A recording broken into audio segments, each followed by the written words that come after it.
That may be the greatest catch I've ever seen in my life. Okay guys, before we get into the video, I have a very important notice.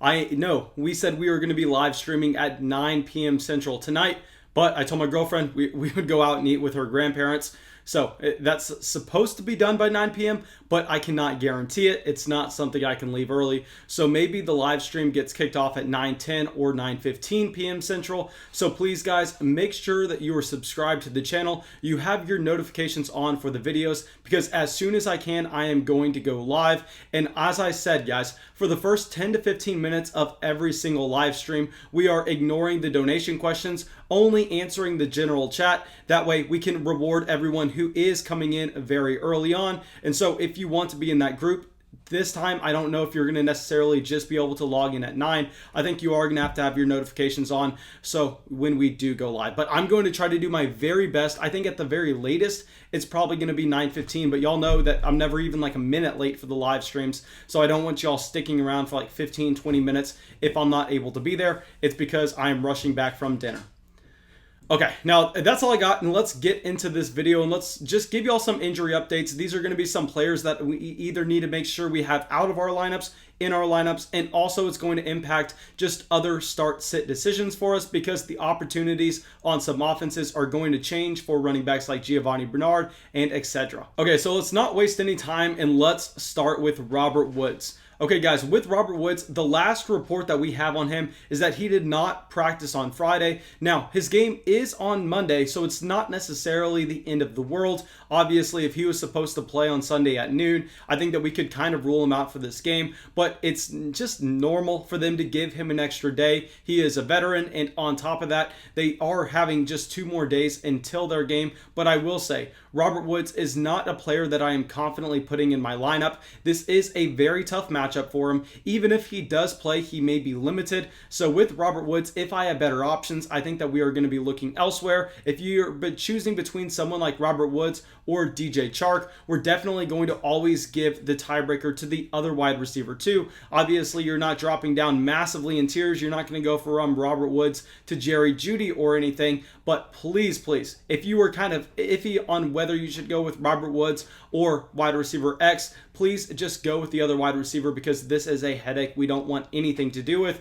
And now if we're looking at this for the other pieces of the offense, we actually want to be significantly higher on Cooper Kupp. Now that if Robert Woods is limited, we are going to expect more targets going to Cooper Kupp. And as well, we actually know that Tyler Higbee is out this game too. So I think Cooper Kupp could be seeing an expanded role. We've seen Cooper Kupp be very productive in the past. And while it's not the best matchup against the Chicago Bears, it's not a place I think we need to really be avoiding. So please guys, bump up Cooper Kupp, bump down Robert Woods. Now, our next player is actually a pair of teammates, and this is Sam Darnold and Jamison Crowder. So with Sam Darnold, he is currently listed as questionable, and it looks like he is going to play. Just if you read any based reports, they're all saying, I mean, yeah, he's questionable, but he should be good to go. And then if you look over at Jamison Crowder would be the only person that we're interested in playing from this offense. And if Sam Darnold is active, that's actually going to bump up Jamison Crowder. But currently, Crowder is doubtful to play on Sunday, and knowing that this New York Jets offense is producing nothing, knowing that this team is going nowhere, honestly, if I'm Jamison Crowder and I'm doubtful, I'm just kind of planning how I'm not playing, because what's the point if you're Jamison Crowder to go in there and play a meaningless game for this offense? I think he takes the week off. I think he comes back healthier in week 8. So even if Sam Darnold is healthy, I just want no part of this offense. I'm not playing Chris Herndon. I'm not playing Jamison Crowder. I'm not playing Frank Gore. I'm not playing LaMichael Pirine. So please, guys, just this should be obvious, but stay away from the New York Jets this week. Now, our next wide receiver is someone that I have been consistently telling y'all to buy low on the past 2 weeks. Now, it's very frustrating for him going out here and missing another game, but Michael Thomas is ruled out. Yes, I know this is just horrendous. For everybody who's been rostering Michael Thomas, they thought that he was going to be good to go in week 5 when he was fully healthy, and then he got disciplined and ended up getting benched for punching a teammate. Then week 6, he has the bye. Then you're like, okay, at least we 100% have him in week 7. Then he comes up and injures his hamstring, and he does not practice all week. So it's not like this is a very minor injury.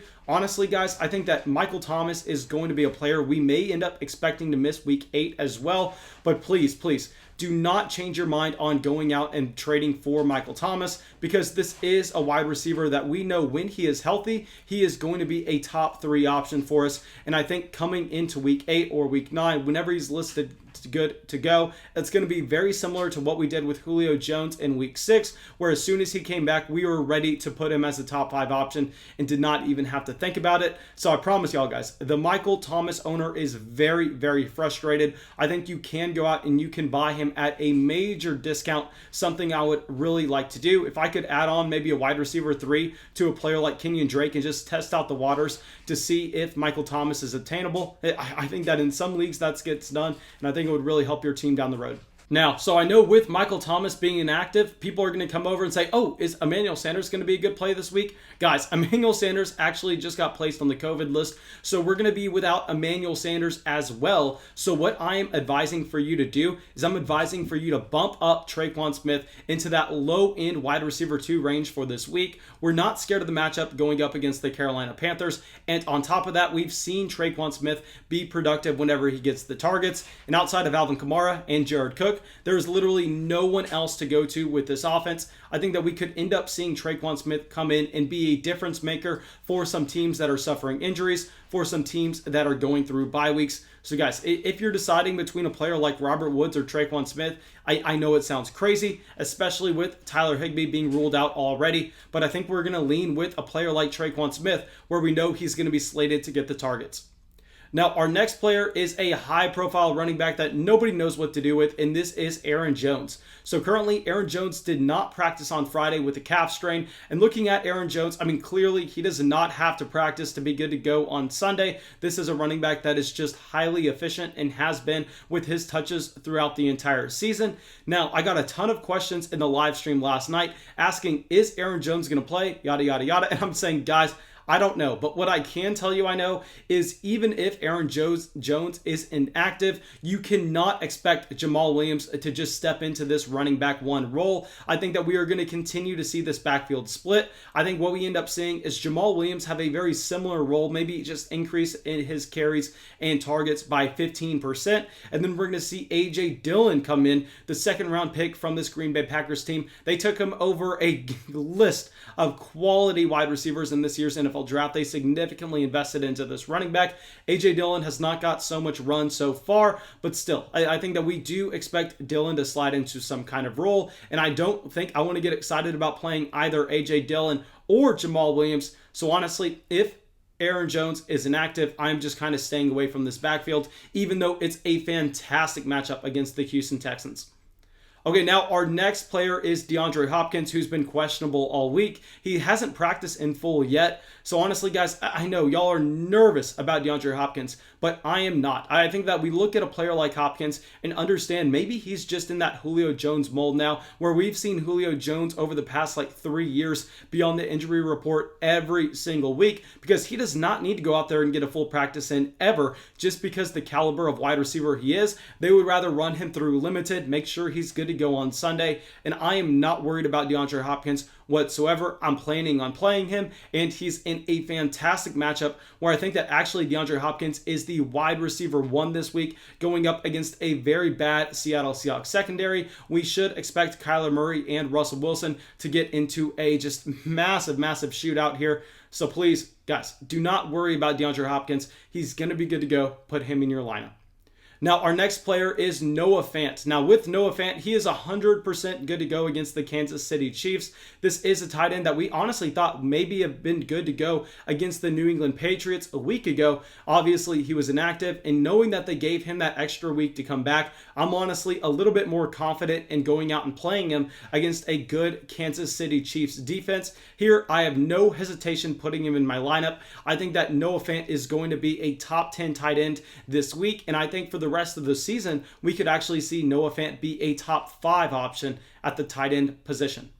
Now, Jonnu Smith is our next player. Jonnu Smith was actually someone earlier on this week. I was kind of penciling him in as being out for the week. I was kind of bumping up my projections for Anthony Ferksker. I was thinking that A.J. Brown was just going to be peppered with targets, as well as Corey Davis, but that's not the case. Jonnu Smith is good to go. With Jonnu Smith, though, due to the severity of that ankle injury that he saw a week ago, I don't think we can necessarily go through and play him with 100% confidence. I think we may actually just end up expecting that this could be a tight end that went from being a top 5 option to being near closer to 10 to 12 range, just because he may be on a snap count against the Pittsburgh Steelers defense. And we know the Pittsburgh Steelers defense is one of the best in the NFL. So I'm generally going to be trying to avoid Jonnu Smith this week if I can, but a lot of rosters, you're just not going to be able to.